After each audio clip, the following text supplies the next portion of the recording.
junho 3, 2 Samuel 20, verso 14 a 21, verso 22. Enquanto isso, Seba passou por todas as tribos de Israel e, por fim, chegou à cidade de Abel-Bet-Maaca. Todos os membros de seu clã, os Bicritas, se reuniram para lutar e o seguiram até a cidade. Quando os soldados de Joabe chegaram, cercaram Abel-Bet-Maaca, construíram uma rampa junto às fortificações da cidade e começaram a derrubar o muro. Então, uma mulher sábia da cidade gritou: "Ouçam, digam a Joabe que se aproxime, pois desejo falar com ele." Quando ele se aproximou, a mulher perguntou: "O senhor é Joabe?" "Sim, sou eu", respondeu ele. Então ela disse: "Ouça sua serva com atenção." "Estou ouvindo", disse ele. A mulher continuou: "Antigamente, era costume de dizer: se precisar resolver um desentendimento, peça conselho na cidade de Abel. Somos pacíficos e fiéis em Israel, mas o Senhor está prestes a destruir uma cidade importante de nossa terra. Por que deseja destruir aquilo que pertence ao Senhor?" "De maneira nenhuma", respondeu Joabe. "Não quero arruinar nem destruir sua cidade. Não é essa a minha intenção. Quero apenas capturar um homem chamado Seba, filho de Bicri, da região montanhosa de Efraim, que se rebelou contra o rei Davi. Se vocês o entregarem para mim, deixarei a cidade em paz." "Está bem", respondeu a mulher. "Jogaremos a cabeça dele para você por cima do muro." Então a mulher levou o seu bom conselho até o povo. Eles cortaram a cabeça de Seba e a jogaram para Joabe. Ele tocou a trombeta e seus soldados se retiraram da cidade. Todos voltaram para suas casas e Joabe voltou para o rei em Jerusalém. Joabe era o comandante de todo o exército de Israel. Benaia, filho de Joiada, era o comandante da guarda pessoal do rei. Adonirão era encarregado daqueles que realizavam trabalhos forçados. Josafá, filho de Ailute, era historiador do reino. Seva era o secretário da corte. Zadok e Abiatar eram os sacerdotes. E Ira, descendente de Jair, servia Davi como sacerdote. Durante o reinado de Davi, houve uma terrível fome que durou 3 anos, e o rei consultou o Senhor a esse respeito. O Senhor disse: "A fome veio porque Saul e sua família são culpados de terem matado os gibeonitas." Então o rei mandou chamar os gibeonitas. Eles não faziam parte do povo de Israel, mas eram tudo o que restava dos amorreus. Os israelitas tinham jurado que não os matariam, mas Saul, em seu zelo por Israel e Judá, havia tentado exterminá-los. Davi lhes perguntou: "O que posso fazer por vocês? Como posso reparar o mal que lhes foi feito, para que vocês abençoem o povo do Senhor?" Os gibeonitas responderam: "Prata e ouro não resolverão a questão entre nós e a família de Saul. Também não temos o direito de exigir a vida de ninguém em Israel." "Que farei por vocês então?" perguntou Davi. Eles responderam: "Saul planejava nos destruir, queria nos impedir de ter um lugar no território de Israel. Portanto, entregue-nos 7 dos filhos de Saul, para que os executemos diante do Senhor em Gibeá, no monte do Senhor." "Está bem", disse o rei. "Farei o que me pedem." O rei poupou a vida de Mefibosete, filho de Jonatas, filho de Saul, por causa do juramento que Davi e Jonatas haviam feito diante do Senhor. Contudo, entregou-lhes Armone e Mefibosete, os 2 filhos de Saul, com Rispa, filha de Aiá. também entregou-lhes os 5 filhos de Merabe, filho de Saul, esposa de Adriel, filho de Barzilai, de Meolá. Os homens de Gibeon os executaram no monte, diante do Senhor. Os 7 foram mortos ao mesmo tempo no início da colheita da cevada. Então Rispa, filha de Aiá, estendeu um pano de saco sobre uma rocha e ficou ali todo o período da colheita.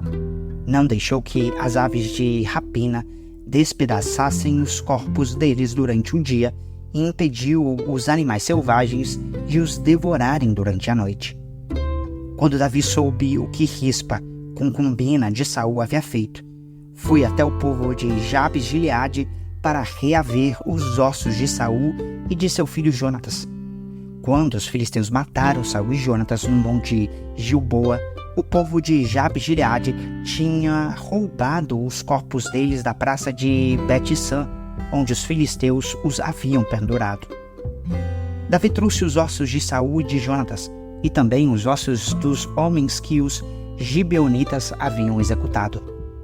O rei ordenou que os ossos de Saul e de Jonatas fossem enterrados à sepultura de Quis, pai de Saul, na cidade de Zela, na terra de Benjamim. Depois disso, Deus atendeu as orações em favor do povo. Mais uma vez, houve guerra entre os filisteus e Israel. Quando Davi e seus soldados estavam no meio de uma batalha, Davi perdeu as forças e ficou exausto. Isbi-Benob era descendente de gigantes, e a ponta de sua lança de bronze pesava cerca de 3,5 quilos. Ele estava armado com uma espada nova e jurou que ia matar Davi. Mas Abissai, filho de Zeruia, veio socorrer Davi e matou o filisteu. Então os homens de Davi exigiram: "O Senhor não vai mais sair conosco para lutar, porque correr o risco de apagar a lâmpada de Israel." Depois disso, houve outra batalha contra os filisteus em Gobe. Enquanto lutavam, Sibecai de Usate matou Safi, outro descendente de gigantes. Durante uma batalha em Gobe, Elanã, filho de Jair de Belém, matou o irmão de Golias, de Gate. O cabo de sua lança era da grossura de um eixo de tecelão. Em outra batalha com os filisteus em Gate, havia um homem de grande estatura com 6 dedos em cada mão e 6 dedos em cada pé, 24 dedos ao todo, que também era descendente de gigantes. Mas, quando ele desafiou os israelitas e zombou deles, foi morto por Jonatas, filho de Simeia, irmão de Davi. Esses 4 filisteus eram descendentes de gigantes de Gate, mas Davi e seus guerreiros os mataram. Atos 1, versos 1 a 26. Em meu primeiro livro, relatei a você, Teófilo, tudo o que Jesus começou a fazer e a ensinar, até o dia em que foi levado para o céu, depois de dar a seus apóstolos escolhidos mais instruções por meio do Espírito Santo. Durante os 40 dias após o seu sofrimento e morte, Jesus apareceu aos apóstolos diversas vezes. Ele lhes apresentou muitas provas claras de que estava vivo e lhes falou do reino de Deus. Certa ocasião, enquanto comia com eles, deu-lhes a seguinte ordem: "Não saiam de Jerusalém até o Pai enviar a promessa, conforme eu lhes disse antes. João batizou com água, mas dentro de poucos dias vocês serão batizados com o Espírito Santo." Então, os que estavam com Jesus lhe perguntaram: "Senhor, será esse o momento em que restaurará o reino a Israel?" Ele respondeu: "O Pai já determinou o tempo e a ocasião para que isso aconteça, e não cabe a vocês saber. Vocês receberão poder quando o Espírito Santo descer sobre vocês, e serão minhas testemunhas em toda parte, em Jerusalém, em toda a Judéia, em Samaria e nos lugares mais distantes da terra." Depois de ter dito isso, foi elevado numa nuvem e os discípulos não conseguiram mais vê-lo. continuaram a olhar atentamente para o céu, até que 2 homens vestidos de branco apareceram de repente no meio deles e disseram: Homens da Galileia, por que estão aí parados, olhando para o céu? Esse Jesus, que foi levado do meio de vocês ao céu, voltará do mesmo modo como o viram subir. Então voltaram do Monte das Oliveiras para Jerusalém, cerca de 1 quilômetro de distância. Quando chegaram, subiram à sala no andar superior da casa onde estavam hospedados. Estavam ali Pedro, João, Tiago, André, Filipe, Tomé, Bartolomeu, Mateus, Tiago, filho de Alfeu, Simão o Zelote e Judas, filho de Tiago.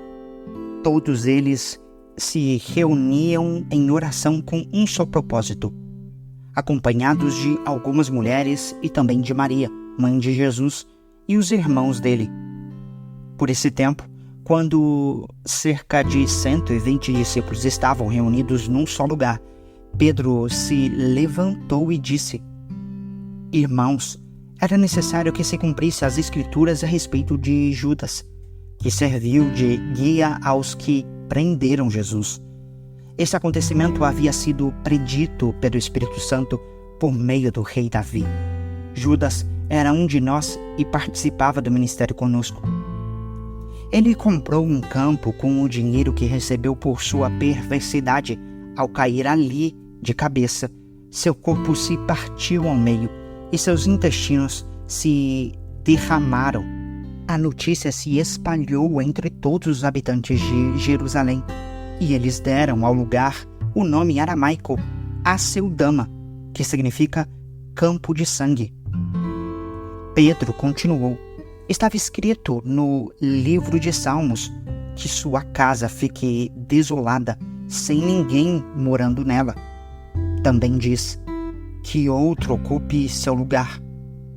Agora, portanto, devemos escolher um dentre os homens que estiveram conosco durante todo o tempo em que o Senhor Jesus andou entre nós, desde que ele foi batizado por João até o dia em que foi tirado de nosso meio e elevado ao céu. O escolhido se juntará a nós como testemunha da ressurreição. Então, indicaram 2 homens, José, chamado Barsabás, e conhecido também como Justo, e Matias. Em seguida, oraram: Senhor, tu conheces cada coração. Mostra-nos qual destes homens escolhestes como apóstolo para substituir Judas neste ministério, pois ele se desviou e foi para seu devido lugar. Então lançaram sortes e Matias foi escolhido como apóstolo, juntando-se aos outros 11. Salmos 121, versos 1 a 8. Cântico para peregrinos a caminho de Jerusalém. Olho para os montes e pergunto: de onde me virá socorro?